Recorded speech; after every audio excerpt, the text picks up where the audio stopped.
आपण मानक समस्त को आम पाकशाला चैनल को बहुत बहुत स्वागत। आसतु आज आम ओलर एक नुआ रेसिपीटी बनैबा। तो यह देखा जमी सुंदर यह खाइले से टेस्ट लगी थाए। तो कहीं कहीं ओल को रांधिबा पई पसंद करती नहीं कहीं यह काटिले अत्यधिक अठा बाहरी थाए और यह रांधिले आदौ टेस्ट आसे नहीं बोली कहती और रांधिबा पई इच्छा प्रकाश करती नहीं।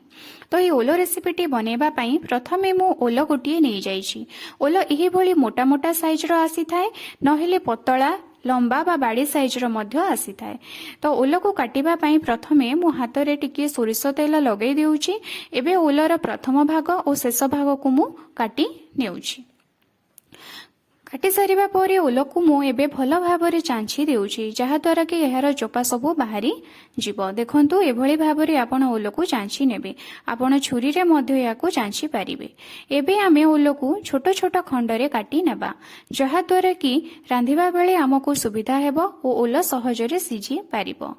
एभली भाबरे मु छोट छोट साइज करी ओल सबु को काटी नेउछि। छोट छोट साइज रे ओल सब को काटी सारिबा परे यहा को मु धोइबा पई एक ताटिया रे किछि पानी नै जाइछि। ओल सब को सेथिरे पकेई देई यहा को भल भाबरे मु धोई नेउछि। एबे आमे गोटे पेस्टी प्रस्तुत करिनाबा। तो एथि पई मु 20 मिनिट पूर्वरु गोटे गिनारे 2 मुठा अरुआ चाउल नै जाइथिली ओ सेथिरे किछि पानी देई यहा को बुतुरेई देइथिली। आपण चाहिए अरुआ चाउल बदल रे उषुना चाउल मध्य यूज करि पारिबे किंतु उषुना चाउल बुतुरिबा पई अधिक समय नै थाए। एबे आमे पेस्टी प्रस्तुत करि नेबा।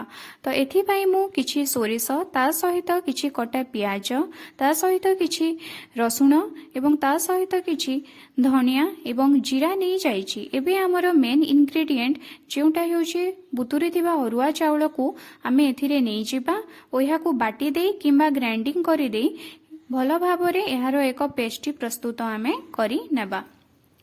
पेस्टी प्रस्तुत होई सारिबा परे आमे जे ओल सबु को पानी रे धोई की रखिथिबा से सबु को गोटे ताटिया रे नै जिबा एवं ता ऊपरे हमर एही बटा पेस्ट को पकेई देबा।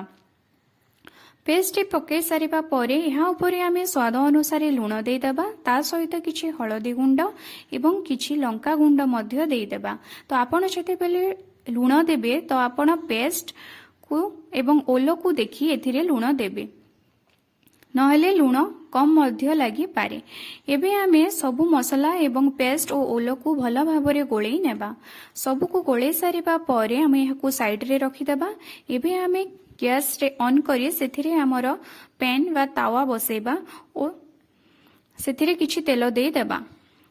तो पैन गरम हे सारिबा परे तेल मध्य गरम हे जिवो। एबे ता ऊपरे आमे गोटी गोटी करी ओल सबु को थोई आनिबा। गैस रो फ्लेम को आपण मीडियम रे ही रखिथिबे। एबे यहाँ ऊपरे आमे ढांकुनीटी दे देबा और यहा को प्रायतः 7 मिनिट पर्यंत छाड़ी देबा। यहाँ परे आमे ढांकुनीटी खोली देखिबा ओल सबु सिझी जाइथिबो एवं यार गोटे अंश माने तळ अंश तक हे जाइथिबो। एबे ओल सबु को गोटी गोटी करी ओलटाई देबा। एबे ढांकुनी ढांकीबार किछि दरकार नाही काहेकि ना ओल सबु सिझी जाइथिबो।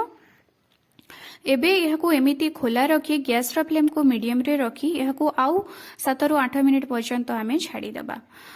7 रु 8 मिनिट गला परे आपण देखिबे जे ओलर दुई पार्श्व होई जाइथिबो कलर मध्य भल भाबरे आसीथिबो या क्रिस्पी क्रिस्पी होइथिबो। एबे यहाकू आमे प्लेट कोटी को काढी आनिबा ओ यहाकू भात सहित आपण खाई पारिबे नहेले एमिति मध्य आपण स्नैक्स भाबरे खाई पारिबे। यह बहुत भल लागि थाए। आपण घरे यहा थरे निश्चित ट्राई करी देखंतु यार स्वाद मध्य बहुत भल आसीबो। केही केही कहंती ओलर स्वाद आदौ आसे नै एभली भाबरे आपण थरे ट्राई करंतु यार टेस्ट बहुत भल लागिबो।